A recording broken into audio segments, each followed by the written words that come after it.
The other reason I'm glad they're coming off a bye is the Kyron Drones kid is massive. Big boy. You're going to have to want to stick your head in there. You're going to have to, obviously strap it up and be ready to hit and early, because you don't want a kid like that. We talked about yesterday, I feel like Jordan plays better when he's also involved in the run game. I feel like it actually, in turn, makes him a more accurate and more dangerous passer. This kid, if he gets running, you're then susceptible to the deep ball, which they're just now having the light bulb turn on and realize. You saw it last week against Pitt. I'm not going to tell you that I'm worried Florida State's going to lose this game, but I am worried that if you screw around again for a half, you're going to have a game on your hands, and that kid gets stronger as the game goes on because he's huge. Yeah. And you want no part of that. I mean, this is the other part about being a good football team, is when you have better players and you're bigger, stronger, faster in most spots for the game this weekend, you take care of business early so you don't have to worry about a team playing over their heads. I always call that treeing, but that only happens when teams get off to good starts. And we've allowed opposing quarterbacks to begin to believe very early in games so far this year. That's not going to happen this weekend if you expect to have an easy game. You're going to have to get him pressured early. Yeah, and I think it's one of those games where it could really go either way. Like if Florida State gets a lead and Virginia Tech has to get out of what they're comfortable doing, then you could boat race them. You absolutely could boat race them. And that's what I'm saying. Yeah. Start quick because you got that opportunity in your hands now. Make him, obviously one-dimensional. If you're down 21 and you're Virginia Tech, if I'm them, I'm probably still going to keep running him because I know it's going to spiral if I have him sit back in the pocket and just try to beat us throwing the ball down the field. That's not going to work for him. You've got to keep running him. So they're going to probably stick to it. But if you get a huge lead, then obviously it takes them out of what they want to do. I mean, he ran 21. And I don't know how many of these were scrambles or sacks or called runs, but he ran 21 times in that game. Yeah, a lot of it's designed. I mean, that's a lot. That's a lot, though. And I know he's a big kid. He's your second leading rusher. You wear a lot of hits. Yeah. If you do what you're supposed to do as a defense, the kid might stop wanting to get hit.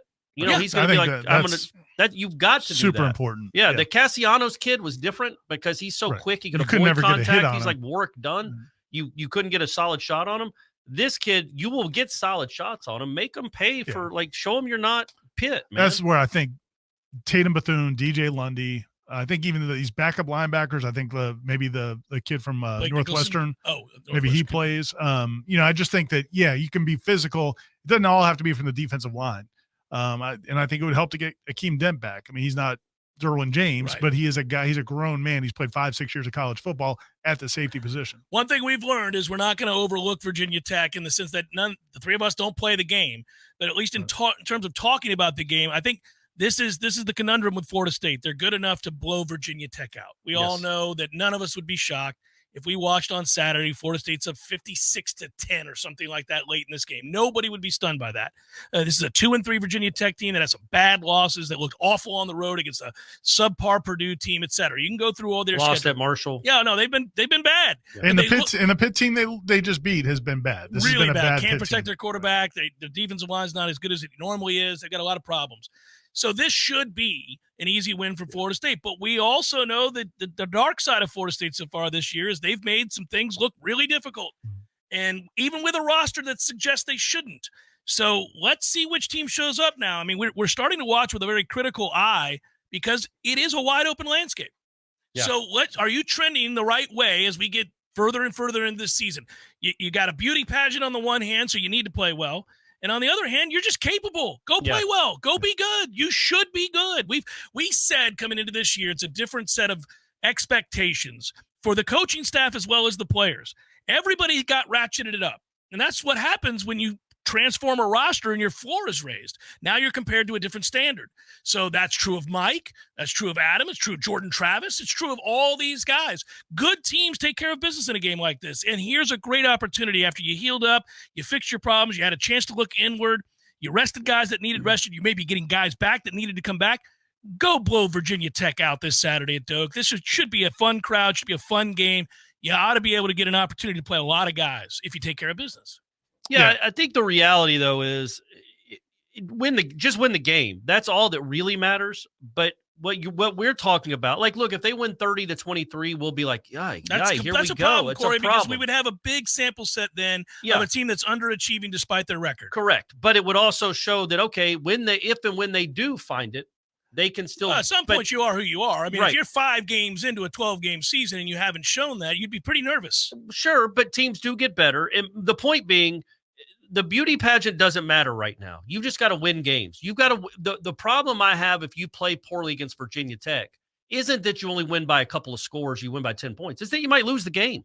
Like, that's what you have to avoid right now. You have to play well enough to avoid a horrible loss. And then you know, Georgia isn't going to look great every week. Alabama, nobody does. Literally nobody has looked great every week except Michigan, who has played high school teams. Right. So it's not just that you want them to look good for the beauty pageant sake of it. You just want them to start playing the way we know they can play because because of what it portends. Yes. Because you can't afford to lose games like this. Well, and I think you can't. And if you keep it close, crazy stuff happens. We do know, and I'm sorry, I want to hear your thought here, but there's a direct correlation with teams who, over time, just as a gambler, we all know this. When you're favored by 20 or 30 points in games and you consistently do not cover those, it comes back to bite you in the ass at some point because it's revelatory. But when you say bite in the ass, you're talking about a loss. Yeah, I'm talking about it. Yes, it's telling you about yourself. Yeah, you guys are basically saying the same thing different ways. I mean, your point is that it doesn't matter unless you lose. Well, his point is if you don't start playing well, you are going to lose. And I think when you look at this team, I do think they're going to start playing better. I still look at that first month as a very strange way everything came together. You had the LSU game, which is such a huge game. And then you have the next week against Southern Miss. Come on, Ira. And it was a direction and a bad team in a state I don't want to live in.